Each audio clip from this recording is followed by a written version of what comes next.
President Trump just released a major announcement from the White House now. And in this announcement, he stated categorically what the United States has agreed with Iran. Now listen to the full details of what Trump said. And in fact, this is in fact one of the world's most powerful agreements that has ever been reached since after the World War II.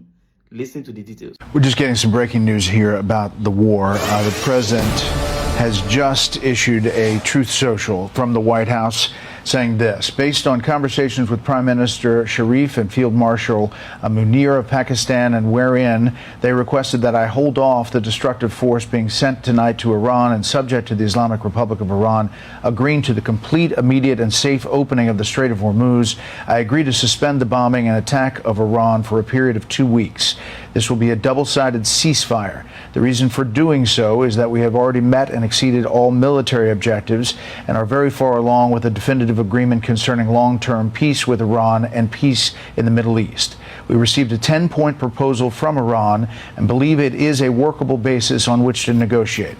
Almost all of the various points of past contention have been agreed to between the United States and Iran, but a 2-week period will allow the agreement to be finalized and consummated. On behalf of the United States of America as president and also representing the countries of the Middle East, it is an honor to have this long-term problem close to resolution. Thank you for your attention to this matter, President Donald J. Trump. Again, just seconds ago, before the deadline for attacks on Iran tonight, and it seems like a deal is in the making. There had been talk, Mark, all day long about maybe this was happening. How do you see this, and how does it play politically here at home? Well, I think the president had to do it if he could get terms that include an unconditional opening of the strait, which because it sounds the like he's markets gotten. had to look at that and say he has to do it because, look, people are in my latest poll, 51% support the war, 54% said it was justified, but 57% said if he could get a good deal, he should take it. So I think it's a risky 2-week period because it enables them to regroup. But on the other hand, the president, if he thinks he has a real opportunity to come out with a negotiated victory, then I think he had to do it. A lot of people got, really energized about some of the things he posted about, annihilation, civilization.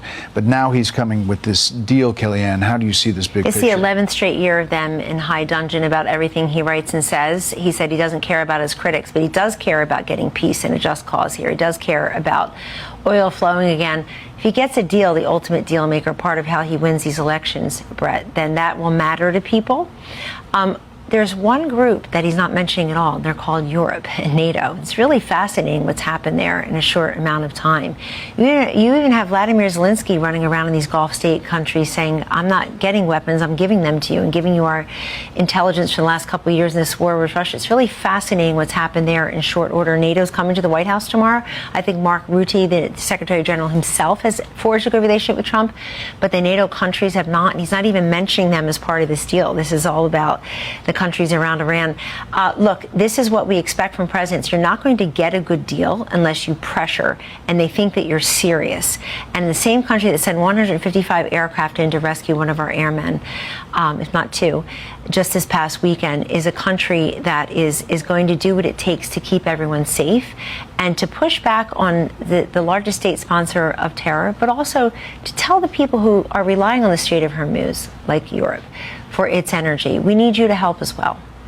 We just did this breakdown of how much flows through that strait. It's remarkable. Our oil does not as much, but fertilizer does. It's a big part of the world economy. Well, it's a big part of the world economy, but the U.S. could sustain a 60 or 90-day war because there's about 20 million barrels a day that we consume. $50 extra, it's about $1 billion a day, a small amount relative in a $30 trillion economy. So we could have withstood it, but on the other hand, I think the markets are going to react very well. And I think, remember that scene from Patton, where Patton goes crazy, and his aide says, the men don't know when you're kidding or when you're not. And Patton says, it's not important for them to know, it's important for me to know. Yeah. So I think we see that today, that the president was tough, he put pressure on Iran, and it looks like they're caving.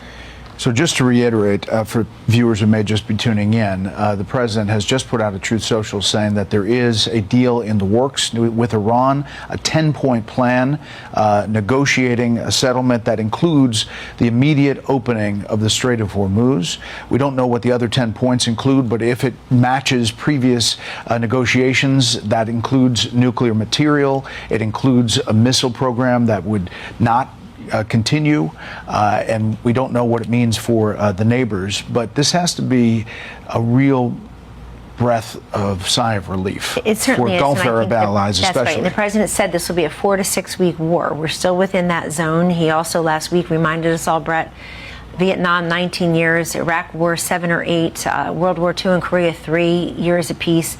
4 to 6 weeks. I know we're an impatient country with pace of change and pace of conclusion these days, but he can claim victory. And I think the negotiated 10-point settlement, whatever it ends up looking like, this is news, as you say, starting with the Strait of Hormuz just shows everybody is serious here. And I think that this will be part of his security and affordability agenda in ways that are very important.